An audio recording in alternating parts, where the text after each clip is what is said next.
Hello everyone, welcome to my channel. And today I have with me my very dear friend Aditya. Aditya is running a company for market research and as well as training. So I'll give Aditya a few minutes to introduce himself to our viewers. Over to you, Aditya. Hello everyone, this is Aditya here. I've been in the corporate world for around 14 years in various avatars in the market research domain, and I've also been a visiting faculty in management institutes. Uh, it's been a year since I've graduated and since I have moved on and started my own company by the name of Aditya Rao Consultants, which deals in market research and training services. So, with the mission being to empower people to learn market research better and also to make them more confident to face challenges of life. That's fantastic, Aditya. So would you take our viewers through the journey? Because what I know of you was that your childhood and your growing up years were not very smooth. You faced a certain number of difficulties and had a few struggles, which you overcame on your own capacity. And today you are running a company on your own as well as training people to do better in market research. So, could you briefly take us through that journey of what it was like? Yeah, so I had a very, not a very smooth childhood because I developed convulsions at a very young age. And it was not a Mhm. continuous attack, it was only for a day and a half. But what really happened is what it ensured is it left me taking medications for the next 8 years of my life. So though it was a tapering dosage, I became very dull, and due to which my entire learning capacity or learning process, I think, to an extent slowed down. I would not call myself dyslexic, but yes, it was a period which was not so easy for me, and that too coming from a family, a well-educated family, a family of teachers. You know how it goes. There are a level of expectations that goes with a teacher's kid, right? Or a teacher's grandkid, or that's something which I always felt very pressurized in a way to match up to. That was one thing which was something which I was always grappling with. But at the same time, what really happened was I was also in a joint family kind of a setup, wherein I had a cousin of mine of a similar age. So and she was very bright. So obviously the comparisons came in. There were favoritisms in place, and I don't blame anyone for that. Obviously, when you would want to listen to a more active child, yeah, you don't want to engage with a very dull kind of a child. So that came through, and uh, even in school, I was very dull. I did not uh, I was not taking the lead. I was not very active in class.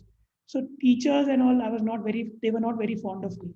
That was the whole thing. So there was a point in time when my dad noticed it and he said that I have to take a back seat on my career. So he started, he was a doctor. So he gave up his profession, going to the clinic in the morning and started staying with me because my mom was pursuing a PhD at that point in time. So that was the whole thing. So later on, I think after the dosage tapered, I started picking up the pieces together and started moving forward.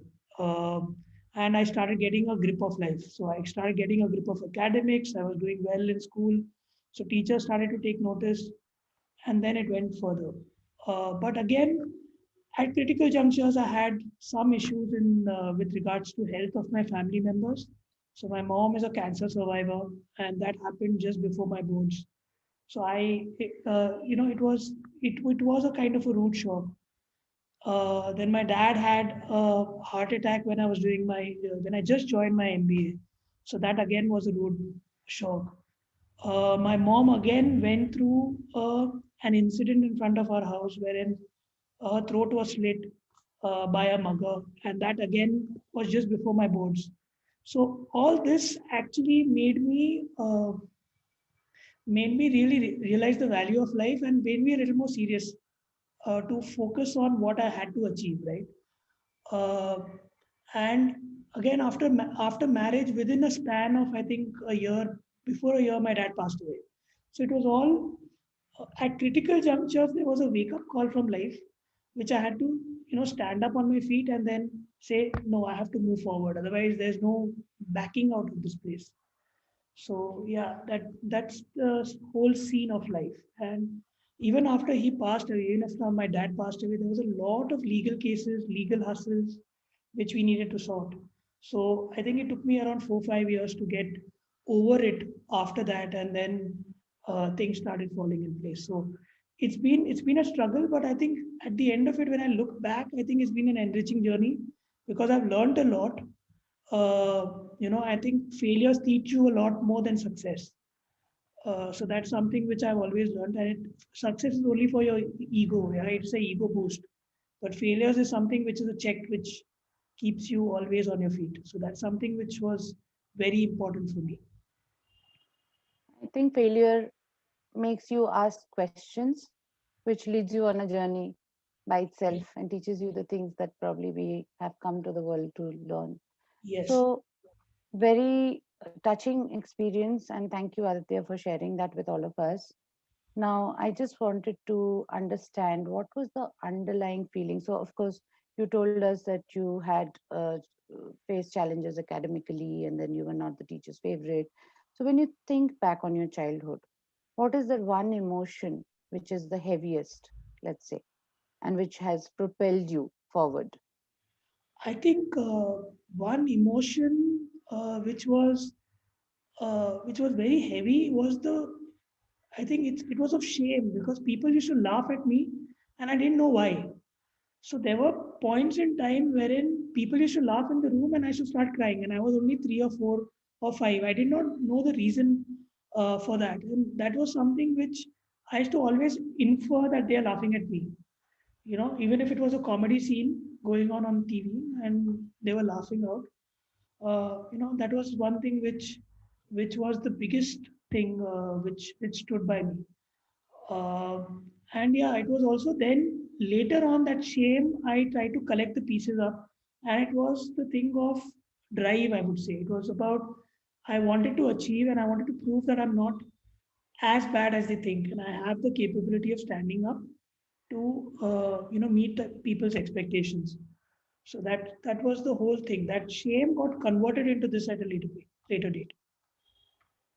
So, standing where you are right now, it looks to me that this is no more an Aditya who is driven by trying to prove the world wrong, trying to prove the world that there's nothing wrong with me.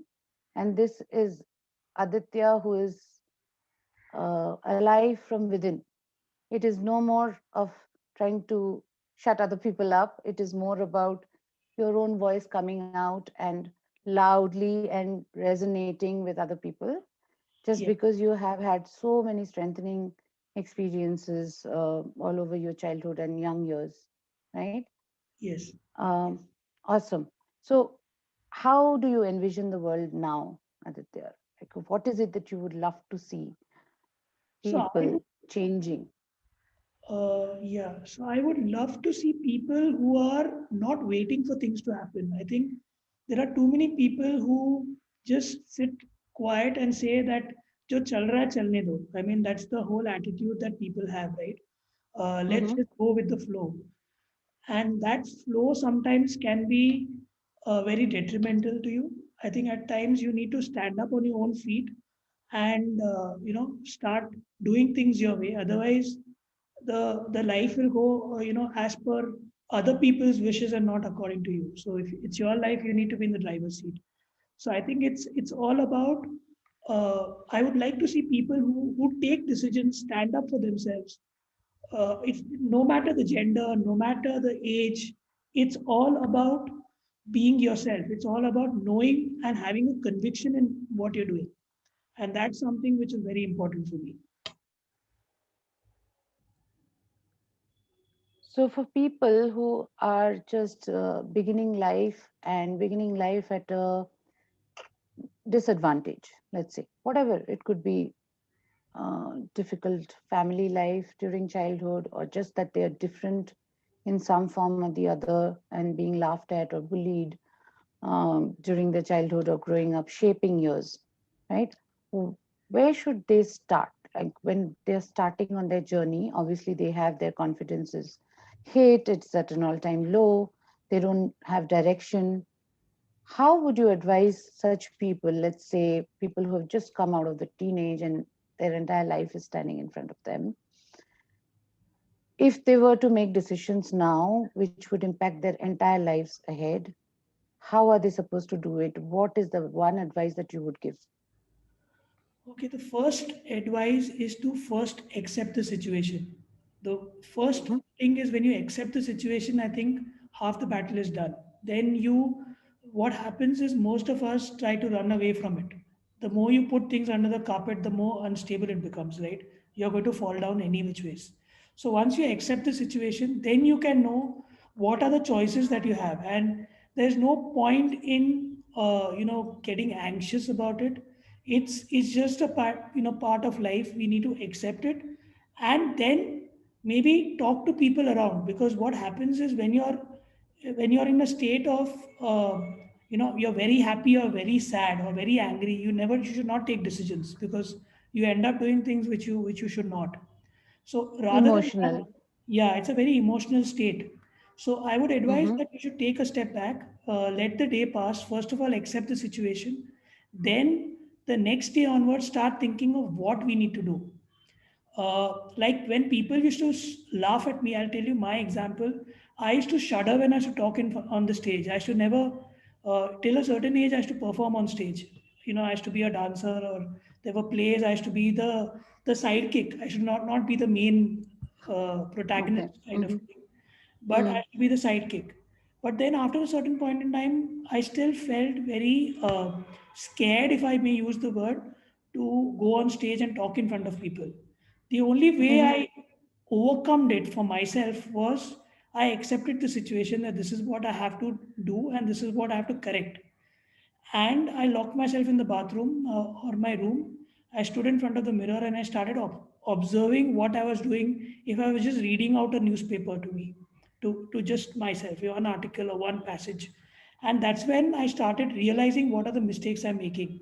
And that's the whole thing which has helped me today to talk in front of anyone. I don't have any kind of anxiety or fear.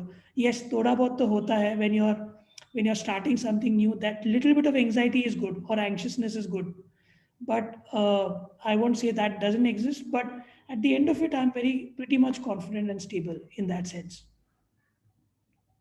That's interesting. And it brings us to the topic of fear, because I think that is prevalent in everybody in some shape or form. I Yeah. was reading a book the other day which said that 99% of all our negative emotions are fear of some sort or the other, right? So, stage fear is also something like a fear of being judged, a Yeah. fear that what are people thinking of me? You're not thinking so much about your performance because you know you've prepared the content, you know what you're going to talk about. As a dancer, you've prepared your steps, you've done your rehearsals. Yeah, as an actor, even as a sidekick, or even if it's a main role, you know your lines, you've had your practice, you've had your rehearsals, you know what is happening. But people still tend to freeze. I remember I had a salsa performance once, and I had done a lot of plays and acting and delivered speeches, presentations, but I still froze. Why? Because it wasn't that I'm going to forget my steps. It's like, how am I looking? Because I can't see it from that third person perspective, right? So fear is something very interesting that you have brought up, and just you have told us that you used to stand in front of mirror and read out aloud or say something aloud, observe what is happening, so that then becomes you are actually taking the third person perspective. When you Correct. look at yourself in a mirror, you see how the other person is looking at you, which is a Correct. great way to practice. If it is not stage fear, let's just say generic fear of, let's say, for a youngster, it would probably be appearing for a first interview in a job, right? There's a certain amount of fear. And like you said, a little bit of fear is good because it brings out the best in you. But how would you advise people to calm their nerves, maybe? Yeah. Maybe do a mock interview of themselves, anticipate some questions, answer them on your own, or maybe do a practice round with your friends. What would you advise? So first thing is, think of it from what are you putting on your resume, right? You'll have to obviously give your profile to the person. So you Mm-hmm. first look at it, that what are you trying to project to the people around you, and whatever you're trying to project, you should know that by heart, or you should know what you're going to speak on each of those points.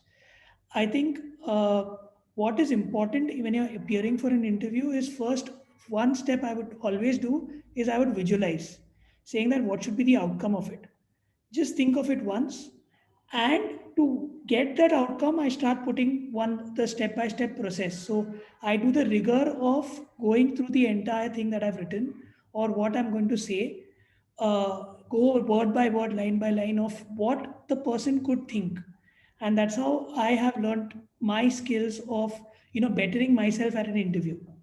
So when people used to take interviews for me, I did a lot of mock interviews. My friends, I made them take mock interviews of mine. So that was the second step. But the first step was to visualize of where I want to be, and then look at it from my perspective, whether I've covered all of it. What is it that I'm going to say? Once I do that, then I take a second person's perspective. I don't go directly Mm-hmm. there, because this will help me get at least 50% closer, and then I know I need to add on, these are the add-ons which I have to also focus on. So that's how I focus. So that's how I've gone all my way. So it's all about the process. I think the process is the key. You visualize it, process it, and then leave it, because the more you prepare, the better it gets. And I think that can pertain to all fears. Yeah. Fear of this, in this case, we're talking about interviews. It could be selection for a particular game. It could be just about anything, any fear that Yes. you have, so to speak. Just visualize yourself overcoming it, and then prepare yourself the best that you can. That's an awesome tip, Aditya. So, for what in your life, is there some kind of a regular practice that you do to enhance your mental health or toughness or well-being? Is there something which has run like for a very long time, which has helped you and you have held on to? So I reflect a lot. So I just sit with a paper and pen. I just keep on writing what I think of. Uh, Mm-hmm. I firmly believe that an idea or a thought which is not written down is lost. So that never comes back again. So if I have to write something, I also write poems on the side. So whenever I have to write something, if I have to sit, I just make a note of the point, and then later on when I'm sitting, I collect all of them together and do that. So it's a matter of reflection and also noting down. The second thing which has also worked, I think it's all of us end up saying that, is about meditation. So these are two things which have actually helped me a lot, because I don't do say an hour or hour and a half. I just do for 15 minutes, but that 15 minutes is all focus. I don't do anything else in that time, and that's something which has actually enhanced my mental state, I would say, as per what it should be. So that's something which is very important for me. And I'm guilty of not having the paper and pen always, even though I am a paper and pen person very much. But I have let a lot of ideas go. So I think that'll be my primary takeaway from my interview with you, Aditya. But yeah, just for our viewers, I mean, there are so many great nuggets and valuable advice over here in this interview. Visualization, meditation, putting thoughts on paper, um, practicing, overcoming your fears. And there's just so much. I mean, it's tons and tons out there, but it was wonderful talking to you, Aditya. If there is anything, would you like to share? By the way, you just mentioned that you write poetry. Would you like, is there anything that you would like to share with our viewers? Would you be comfortable doing that? I can read out a poem which I'd Mm-hmm. written on my life. So I'll just Mm-hmm. read it out to you. That's Uh, fantastic. Thank yeah, you. and that's something which I wrote uh, just just to reflect, saying that what all have actually gone through, so that it keeps me grounded. Mm-hmm. Yeah. So yeah, here it goes. So one sec, I'll read it out to you. So, as a child, I wanted to grow. Always thought it was better, to stand up on my own feet, to be responsible and on the street. I worked hard to achieve this dream. This was more difficult than it seemed. As I was an introvert, wasn't able to communicate free. There were a lot of anxieties, planted by people to stop me grow. I seemed to be their source of fun. Putting me down was second to none. But I took all in my stride cause I knew my horizons wide. Today I stand being a dreamer, want to learn and want to grow. So all my friends, I say to you, just be yourself and just be true. I'm sure you'll achieve your dreams. It's more satisfying than it seems. That's all. That is so wonderful, and that is such an intimate piece of who you are that I'm really, really grateful, Aditya, for you coming out and sharing all of these things. It's not easy. It takes a lot of courage to be able to talk about stuff which has happened and which can leave us broken. Many people, I'm sure, will gather a lot of value by just watching you speak about how you have faced your challenges and how you have overcome, bullying, being laughed at. Those are not easy things to get out of, right? It can really hamper your confidence. So it's wonderful to see how things have turned out for you, Aditya, and I wish you the very best. Thank you very, very much for speaking with me and sharing everything that you have shared today. It was Thank you. lovely. Thanks a lot for having me over here. It's been a pleasure. Really hope we have some more interactions in the future. Thanks a lot. Of course. Thanks a ton. Take care. Bye.